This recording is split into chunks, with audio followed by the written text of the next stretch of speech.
ॐ अज्ञानतिमिरान्धस्य ज्ञानाञ्जनशलाकया चक्षुरुन्मीलितं येन तस्मै श्रीगुरवे नमः। नमो विष्णुपादाय कृष्णप्रेष्ठाय भूतले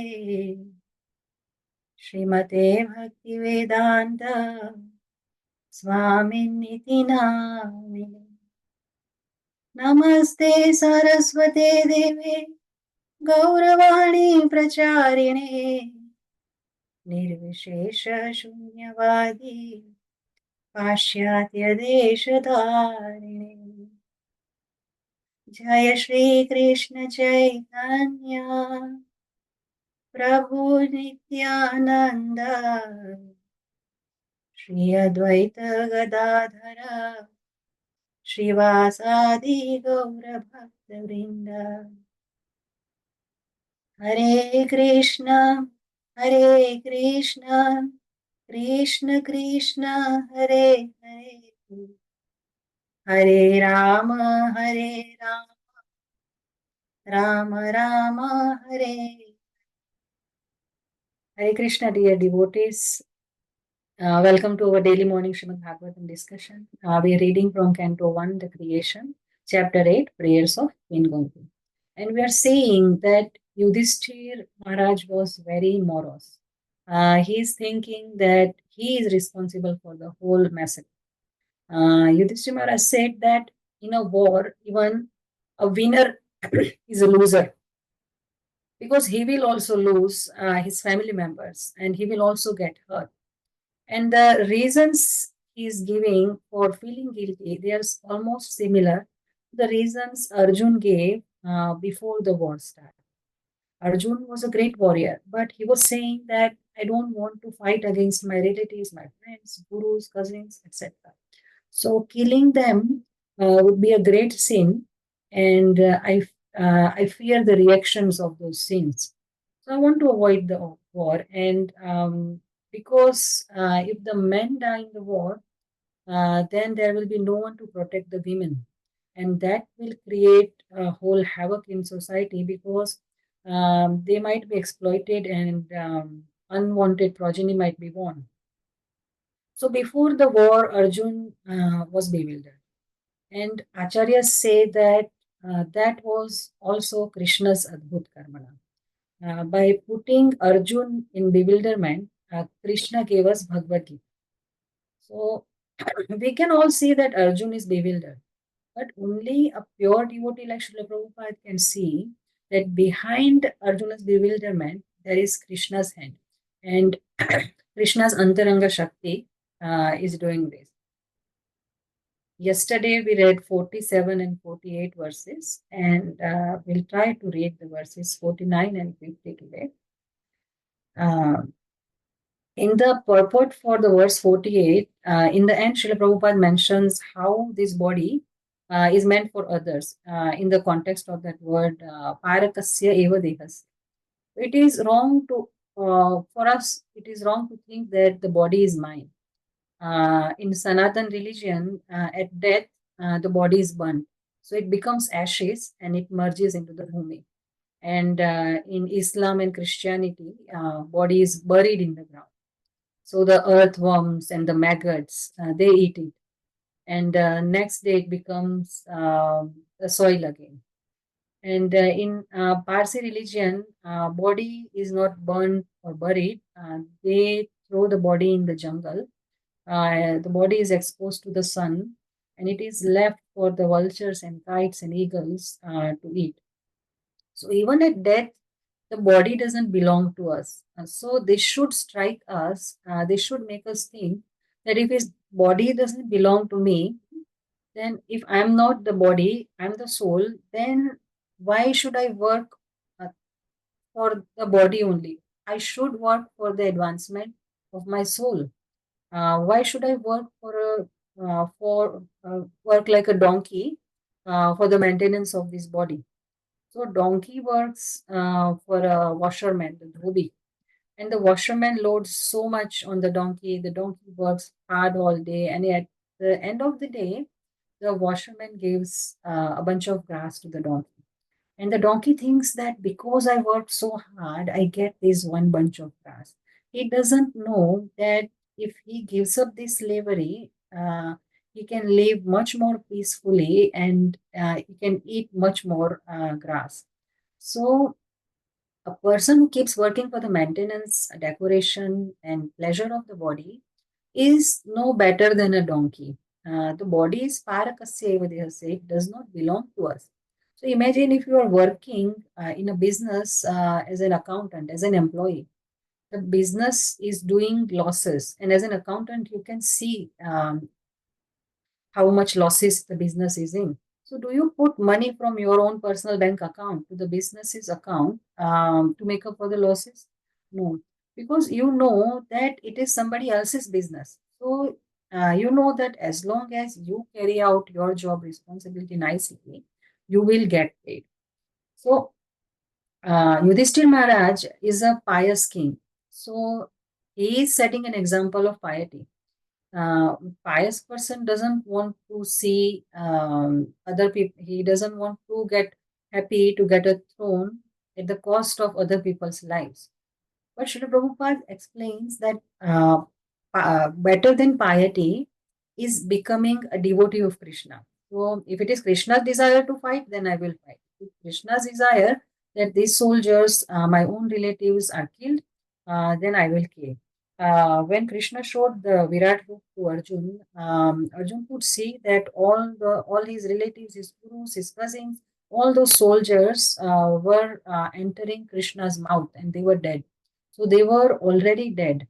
So it was only for Krishna's to carry out Krishna's plan to establish dharma. Arjuna was supposed to fight. In Bhakti Rasamrit Sindhu, there is a shloka Anya Bhilashita Shunyam Anukulyena Krishnanu Shilanam.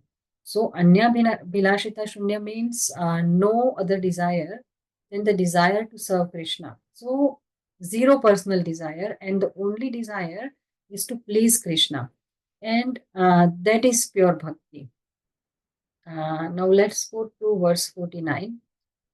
Narayanam namaskritya naram chaiva narottamam devim saraswatim vyasam tato jayamudiraye nashtaprayashu bhadreshu nityam bhagavad sevaya bhagavati uttama shloke bhaktirbhavati naishiki Hare Krishna Krishna Krishna Hare Hare Hare Rama Rama Rama Hare Hare Om Namo Bhagavate Vasudevaya Om Namo Bhagavate Vasudevaya Om Namo Bhagavate Vasudevaya. Verse 1849.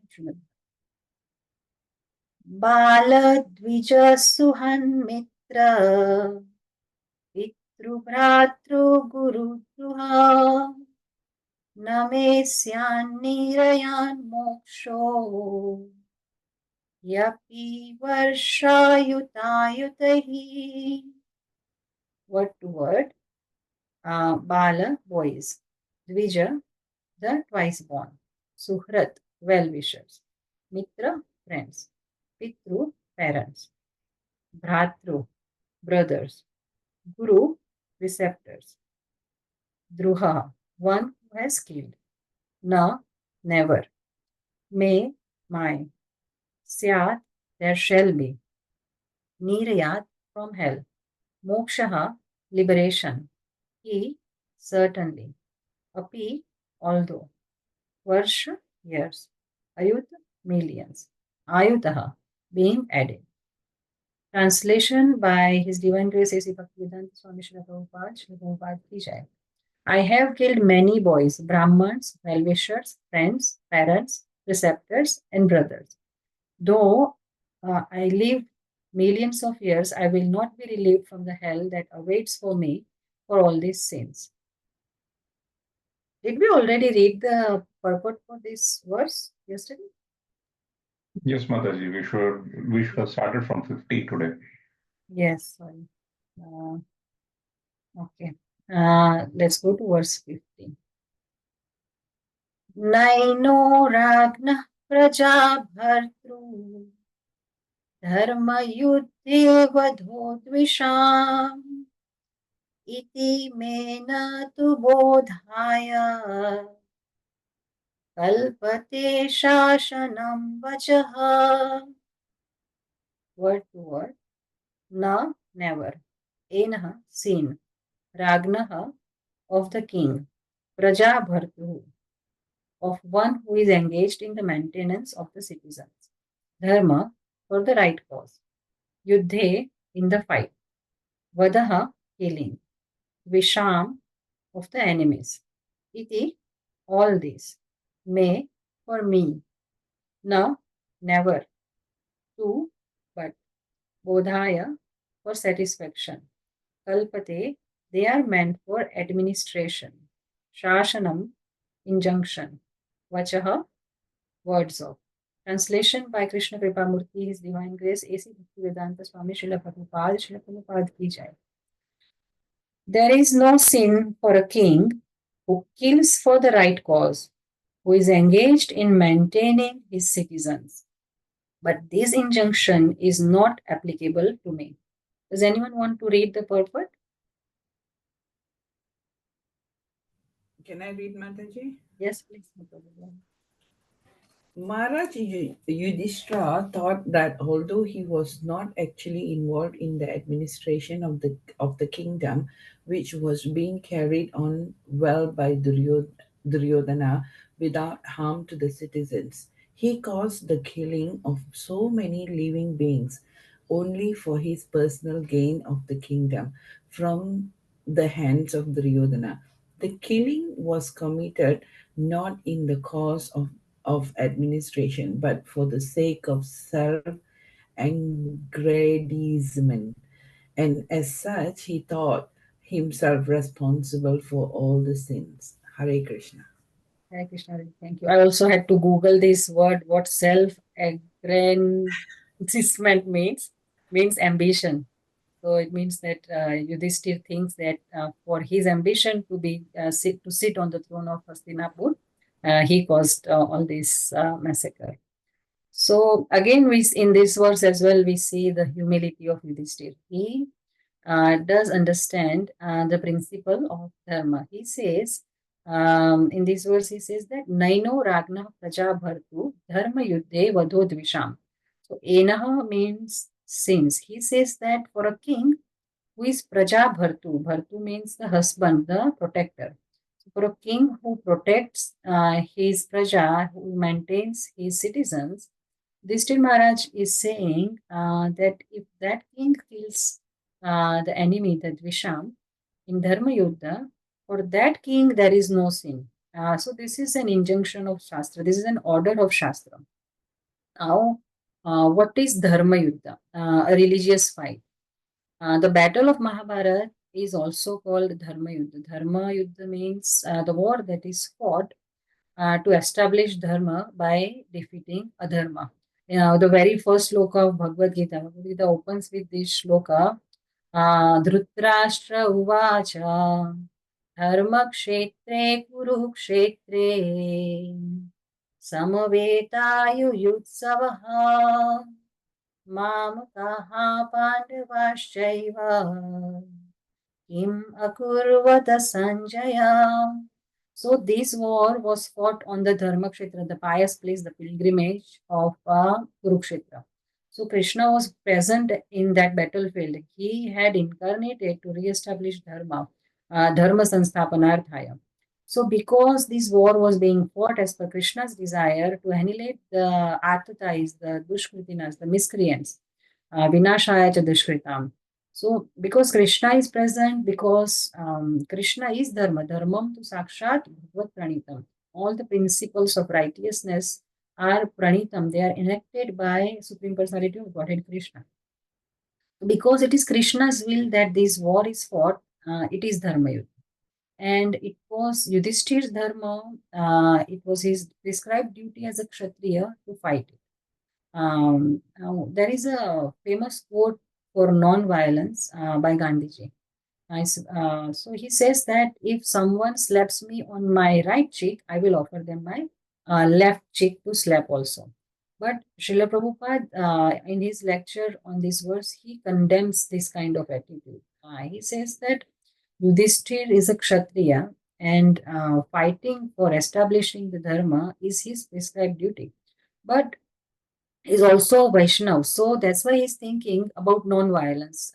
As Chaitanya Mahaprabhu asked us to be tolerant, he said, Trinadapi Shunichena Tarorapi Sahishnunam. So we should be tolerant.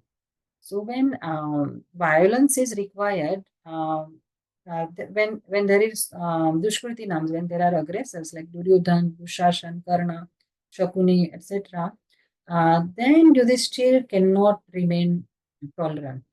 Then it is against dharma for him. So Chaitanya Mahaprabhu himself, when he heard that Jagai and Madhai had injured Nityananda Prabhu, he was so angry and he wanted to kill them. So it is important to know when to use non-violence, when to be tolerant.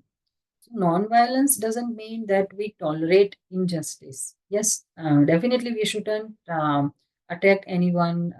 Srila Prabhupada says we should not even kill an ant unnecessarily.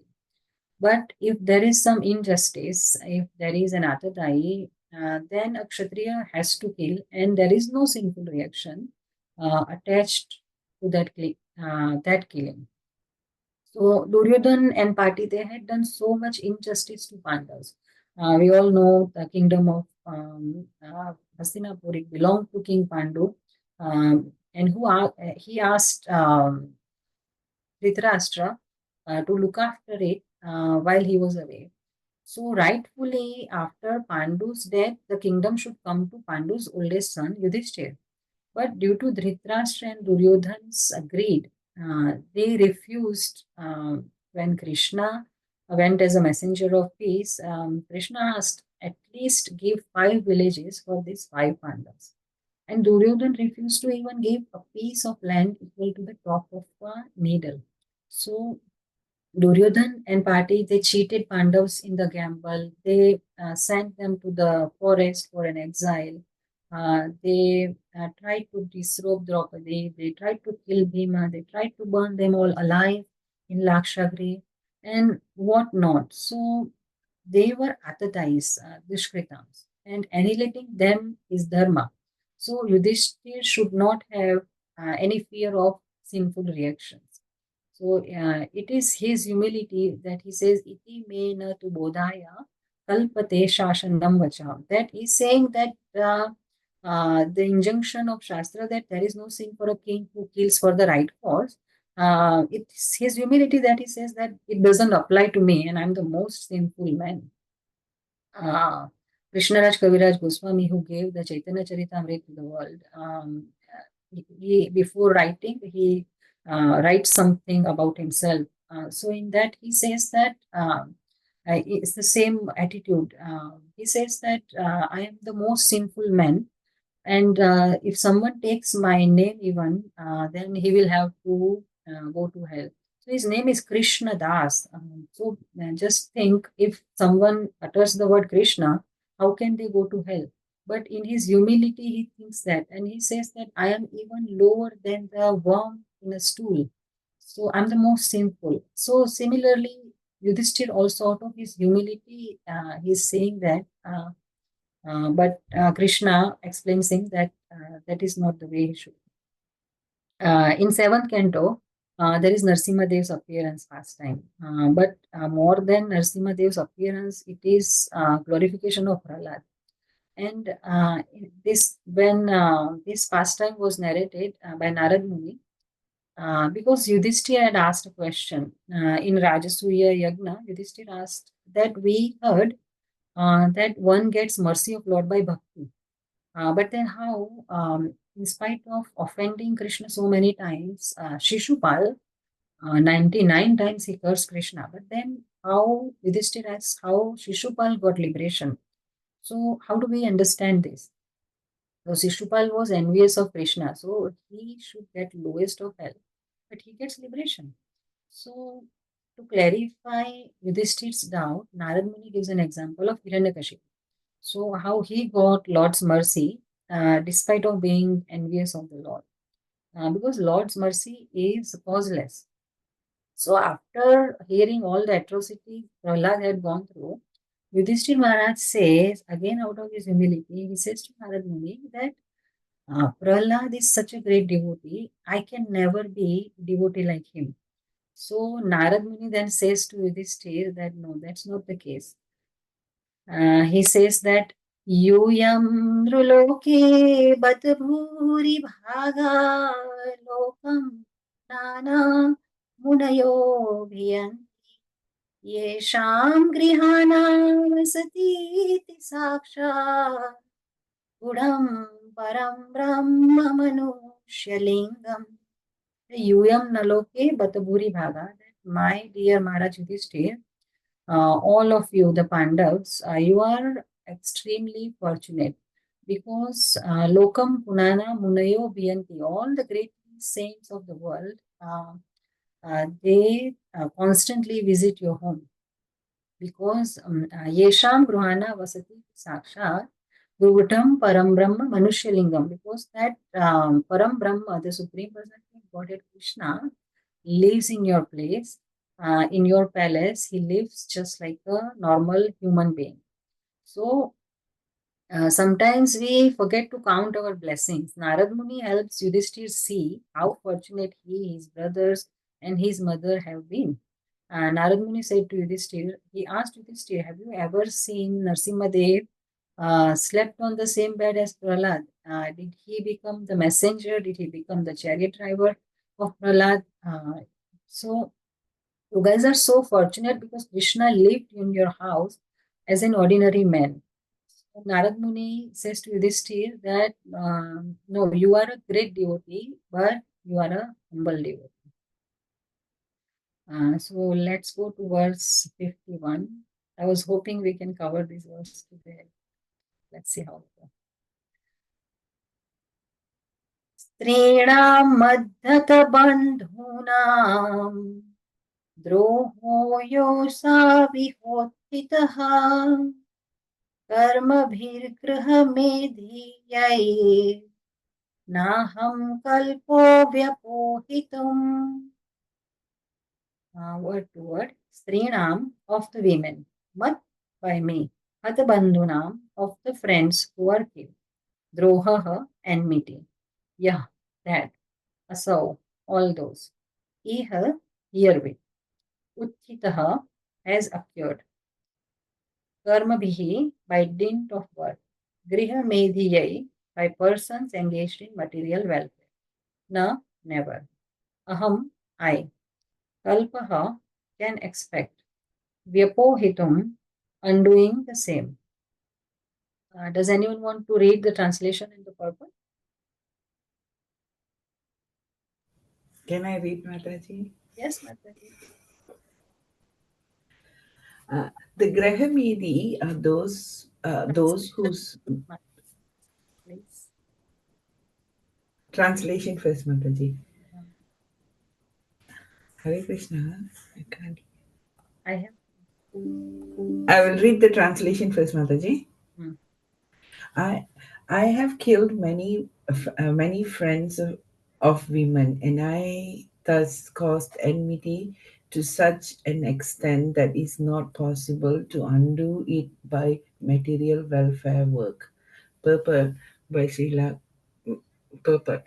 The Grahamedi are those whose only business is to perform welfare work for the sake of material prosperity.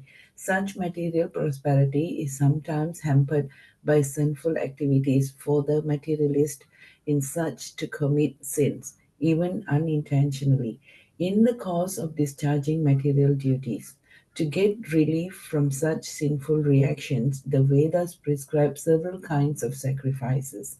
It is said in the Vedas that by performing the Ashwamedha Yajna, horse sacrifice, one can get relief from even Brahma Hatya, killing of a Brahmana. Yudhishthira Maharaj performed this Ashwamedha Yajna, but he thinks that even by performing such yajnas, it is not possible to get relief from the great sins committed. In war, either the husband or the brother or even the father or sons go to fight, and when they are killed, a fresh enmity is created, and thus a chain of action and reaction increases, which is not possible to be counteracted even by thousands of Ashwamedha yajna. The way of work karma is like that. It creates one action and another reaction simultaneously, and thus increases the chain of material activities, binding the performer in material bondage. In Bhagavad Gita, in 9.27 to 8, the remedy is suggested that such actions and reactions of the path of work can be checked only when work is done on behalf of the Supreme Lord. The Battle of Kurukshetra was actually fought by the will of the Supreme Lord Sri Krishna, as it is evident from his version, and only by his will was Yudhishthira placed on the throne of Hastinapur. Therefore, factually, no sin whatsoever touched the Pandavas, who were only the who on, who were only the order carriers of the Lord. For others who declare war out of personal interest, the whole responsibility lies on them. Hare Krishna. Thank you, Mother. Hare Krishna. So, Prabhupada opens this purport by explaining the word Grihamedi. So, in revealed scriptures, there are two terminologies, two nomenclatures, Grihamedi and Grihastha. So, people often think that if a man is married, then he is a Grihastha.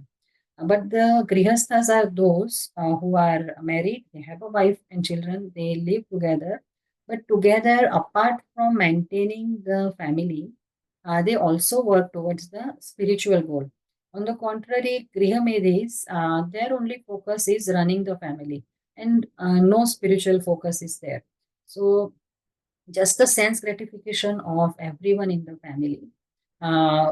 And this makes them envious of others. The word Medhi means jealous of others. In second canto, first chapter, verse 2, it defines Grihamedi. It says, Shrota Vyadini Rajendra Nrinam Santi Sahasrashaha Apashyatam Atmatatvam Griheshu Grihamedinam. So Grihamedi, those who are materially engrossed, they are blind. They are apashyatam atma tattva. They cannot see the atma tattva. They don't have the knowledge of the ultimate truth. So they have many other subject matters for hearing, and there are some points which can differentiate the difference between these two, Grihamedi and Grihastha. So, first of all, if they sleep until late, even after the sun rises, then they are Grihamedi. But if they wake up before the sunrise, they chant Lord's names, they do Arti, they are Grihastha. Grihastha's second point is Grihasthas will prepare bhoga at home, they will offer to the Lord, then they will honor the prasadam. Whereas Grihamedi, they don't worry about doing any of that. For them, food is just taste for the tongue. So meat, alcohol, anything is fine. And because sense gratification is priority for a Grihamedi. Then how they use their Lakshmi. So Grihamedi uses their Lakshmi for their own sense gratification. And he will be a miser if it comes to spending the Lakshmi for any other cause than for maintaining their family, even for a spiritual cause. And Grihastha, on the contrary, utilizes their money, their Lakshmi, in the service of it. Then how they celebrate their any occasion. So Grihamedi will be throwing a party, there will be meat, alcohol, music, dance, gossips, discussions on politics, movie, fashion, social, financial, rest of it. So, but they will never show interest in spiritual subject matters. We see when we try to preach, some people even say that they find it very boring. So they don't want to hear about the ultimate miseries of life, Janma Mrityu Jara Vyadhi, the birth, death, old age and disease. Whereas the Grihastha, they will celebrate by having a nice kirtan, serving the devotees, offering prasadam, they dance in the kirtan, and if there is a class on spiritual topics, they will relish it. So Srila Prabhupada says in the purport that in the material world, it is not possible to not commit sins. If we are, it's like we are working in a coal mine, we are wearing, even if we are wearing the whitest of clothes, our clothes will get black because we are in the coal mine. In the material world, you will commit sins, and some sins are unavoidable. Like you kill, when you walk, you kill so many jivas just by walking. And some people say I'm vegetarian, so I don't eat meat. So I don't commit any sins. But even plants have life. Jivo jivasya jivanam. So Bhagavatam says, ahastani cha sahastanam apadani cha tushpadam palaguni tatra mahatam jivo jivasya jivanam. This shloka comes in the 13th chapter of this first canto. We'll see it later. So it says that ahastani cha hastanam, those who are ahastani, those who have no hands, they become food of the one who has hastanam, who is sahastanam, who has hands. And apadani chatushpadam. So the one who has no feet, he becomes the food of chatushpadam, the one who has legs, 4 legs. And falaguni tatra mahatam. So ultimately, the one who is weaker, the falagu, he becomes food for the one who is mahatam, powerful. Jivo jivasya jivanam. So the general rule is that one living entity is the food for another. So it's not possible to not commit sin. And so if there is a sin, there will be sinful reaction. And that's what Prabhupada explains by the chain reaction. So you commit sins, you incur, you do a karma, you incur some, if it's a pious karma or sinful karma, you incur some reactions. And to suffer or enjoy the reactions of those karma, then you do some new karmas in that process, and then again there is some reaction. So it is a cycle of karma, fall, the action and the reaction, the fruits of those karmas, and then again. So that's a cycle. That is the cycle of birth and death. So to get a relief from the reactions of your sins, Vedas recommend some specific sacrifices, yagnas. So after Kurukshetra war, Krishna ensured that Yudhishthir performed some Ashwamedh yagnas, horse sacrifices. And the idea is that they can get relief from even Brahma Hatya, the killing of Brahman. Even after Tulsi Arti, when we do Parikrama, we recite Yani Kani Cha Papani, Brahma Hatya Dikani Cha Tani Tani Pranashyati, Pradakshina Pade Pade. So same idea that you can even be relieved from the sin of a Brahma Hatya, killing a Brahman. Yudhishthir Maharaj is saying that this is all, the yajnas and all, is karma bhi grihamedhi. These are all activities of grihamedhi. But the sins I have committed, they cannot be undone by this yajnas also. I know we have gone over time a little bit. I ask for your forgiveness. There are still some points to discuss on this verse, but hopefully we will cover them tomorrow. Granth Srimad Bhāgavatam ki jai, Srila Prabhupada ki jai. If anyone has any questions or comments, I'm here. Thank you, Mataji. Very nice class. Thank you. No question. Thank you, Mataji. Hare Krishna.